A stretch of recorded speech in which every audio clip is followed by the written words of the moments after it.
Hey guys, it's Tony. Welcome back to the channel. Channel is, as always, Tony Talks Cards. We're talking about 8 cards today. These 8 cards are going to be episode 6, I believe. It is in my 1971 Topps Action Pose, at this point, epic mini series of not never-ending episodes, but it's taken a while with 52 cards. The research, pulling the cards out, doing the videos, and I'm kind of spacing them out between other things I want to talk about and show on my channel. So I think it's episode 6 right now. There's 50 plus cards in the Action Pose subset. These 8 cards today are all going to be of 2 teams.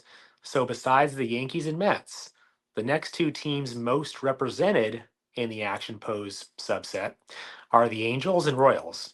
So 4 Angels coming to you today, 4 Kansas City Royals.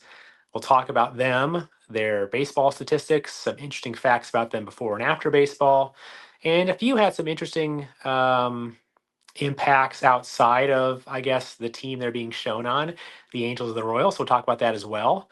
Got probably 3 more left after this, so may round it out with 9 total episodes here.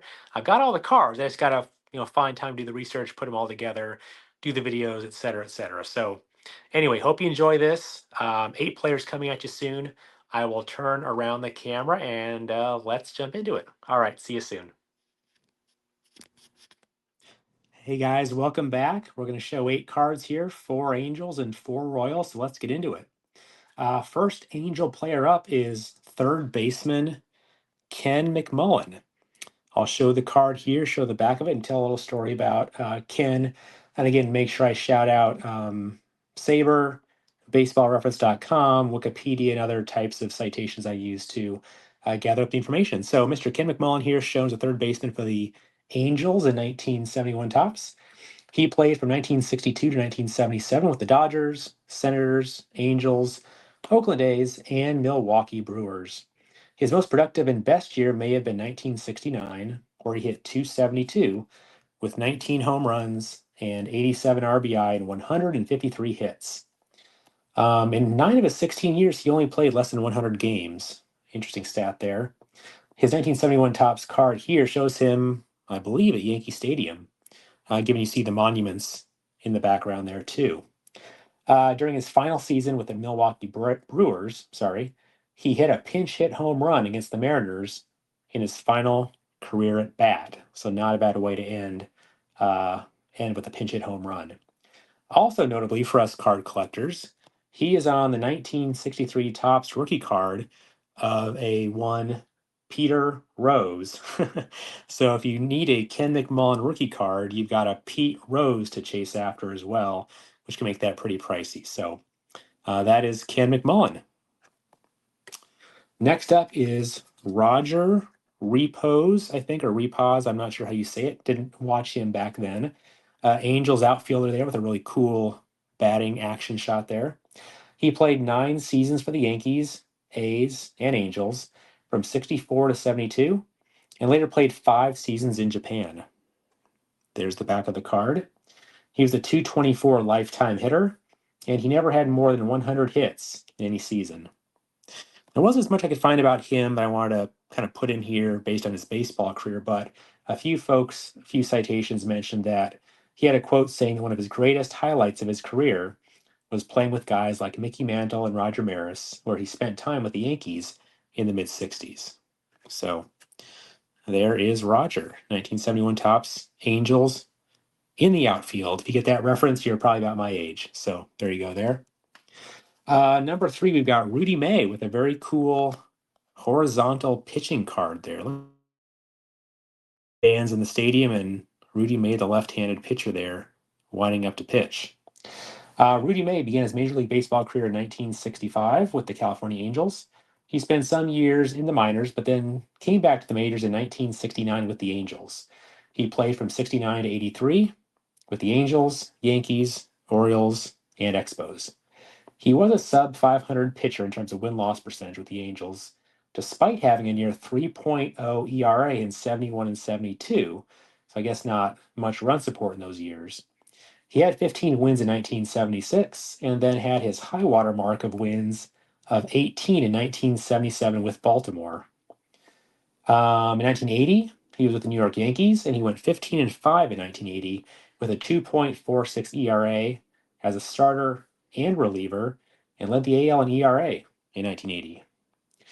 One of Rudy May's childhood friends was Joe Morgan. They knew each other and played sports from elementary school up through high school. One fact I found interesting, I think it was his Sabre website, he had a National Association of Underwater Instructors license. After his first year with the Yankees, he helped lay an oil pipeline off the coast of Long Island. In a quote associated to him, he said he made $400 per hour diving, and it quote unquote really supplemented my baseball income. So a very interesting and different hobby slash job outside of baseball for Mr. May. So that is 1971 Topps, his card there. The last Angel is Mr. Jim Spencer, first baseman here for the Angels. He played between 1968 and 1982. Like most guys in this video, it seems a lot of them had different teams in their career and didn't stick with one team their whole career. He played with the Angels, the Yankees, the Rangers, the White Sox, and the A's. He was the first player selected by the Angels in 1965 when when MLB instituted the first amateur draft. He played the most games in 1976 with 150 with the White Sox, and then had his high water mark of home runs in 1979 with 23, and batted 288 that year as well, the best of his career. He was a two-time Gold Glove recipient, and according to the research I did, he had a .995 fielding percentage, which led all first basemen at the time of his retirement. One other interesting note, his grandfather was an outfielder for the Washington Senators in 1913, so he had a little bit of a baseball lineage there back in those early days of baseball. So that is Mr. Jim Spencer there, taking a cut at the plate there for the Angels. So that's 4 Angels. We got 4 Royals left. The first Royal, let me scroll my page back up. Sorry about that. My computer here is Mr. Rich Severson, Royals shortstop. He only played 2 years in the majors, 1970 and 1971, both for the Royals, and he only appeared in 93 games over those 2 years. He doesn't have much in terms of numbers on the back of the card here. He did begin playing in the minors in 1963 in the White Sox organization, and then found his way to the Royals in 1969, but only had those short 93 games over his Major League Baseball career. Couldn't find too much more on him, so we will leave it at just those quick statistics with him.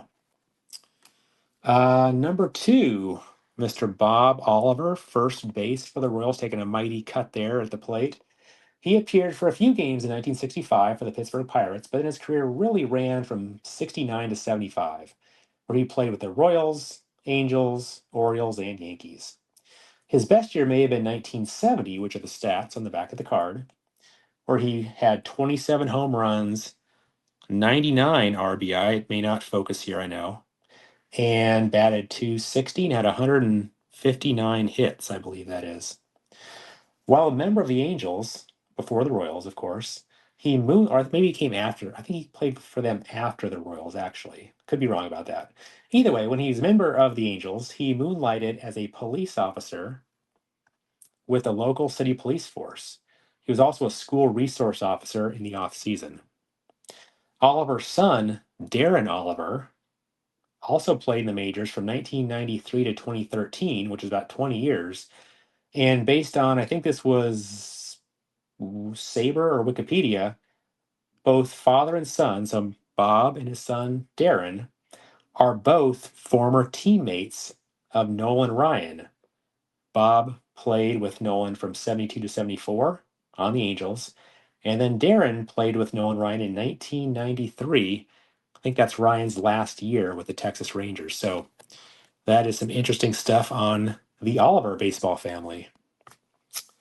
Number 3 Royal is Mr. Paul Shaw, third base for the Royals. He played from 64 to 74 and nearly split evenly with the games between the Angels and playing for then now the Royals. He was drafted by the Royals prior to their inaugural season in 1969 and played there till 1974. His best year may have been in 1971, the year this card was put into packs, where he went 274 with 150 hits and 11 home runs.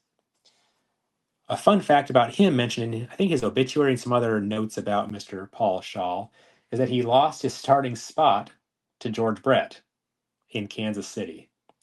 And then he was traded to the Angels after George Brett made his start and became the regular starter for the Royals. He does have a Venezuelan Tops Winter League card. I know I've seen a 1967 version of that, I believe, too. And after he finished playing, he operated a Kansas City pizza restaurant. And later, he went back to school to become a chiropractor. So very interesting about Mr. Paul Shaw with the Royals, shown here in 1971. And last but not least, this kind of relates to a prior video I did on, well, I'll leave the surprise for talking about this player, but Mr. George Spriggs, Royals outfield.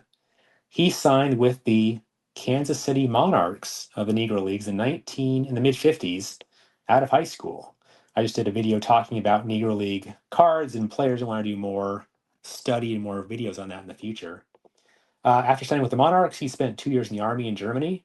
Then upon getting back, he signed with the Detroit Stars of the Negro Leagues in the 50s as well. The Pirates signed him prior to the 63 season, and he made his major league debut with the Pirates in 1965.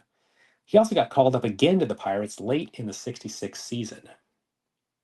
It was hard to find playing time in the outfield at this time because the Pirates had such players as Roberto Clemente, Bill Verdon, Willie Stargell, Al Oliver, Manny Mota, and later Matty Alou. So Mr. Spriggs did not get as much playing time with Pittsburgh. He played with them from 65 to 67, and then from 69 and 70, he played with the Royals, which is where he's shown right here. He also appears at least on two, but I think it's three, Topps rookie cards in the mid to late 60s, where Topps would show two players on the rookie cards for the team. I believe Mr. Spriggs is either on two, but he could be on three. 67 Topps, 68 Topps, and 69 Topps. I think 67, 68 he's shown with the Pittsburgh Pirates. Again, he had just a cup of coffee for a couple years and maybe qualified as a rookie star for those first 2 years. And then in 69, I believe I read he was traded to the Boston Red Sox, and they put him on the Red Sox rookie stars card of 69, but never actually played for them in the majors, I think. But either way, he has more than one rookie card, kind of funny enough. He only played about 130 Major League Baseball games over his career and only ended with a 191 batting average. But as I alluded to before, he did initially sign a contract with the Kansas City Monarchs and later the Detroit Stars of the Negro Leagues. And he is the only Kansas City Royals player to have ever played in the Negro Leagues. So that's his kind of connection back to those leagues, the Royals organization, its history, and Major League Baseball in general. So Mr. George Spriggs, that's his 1971 Topps card there. So very cool stuff. There's so much cool stuff you learn diving into players' histories, both personal and professional. Really enjoy doing this. Those are 8 cards, 4 Royals, 4 Angels.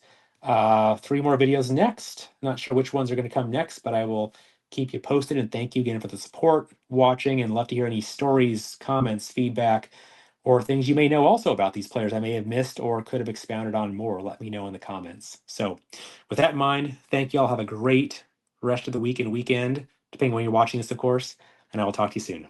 Bye.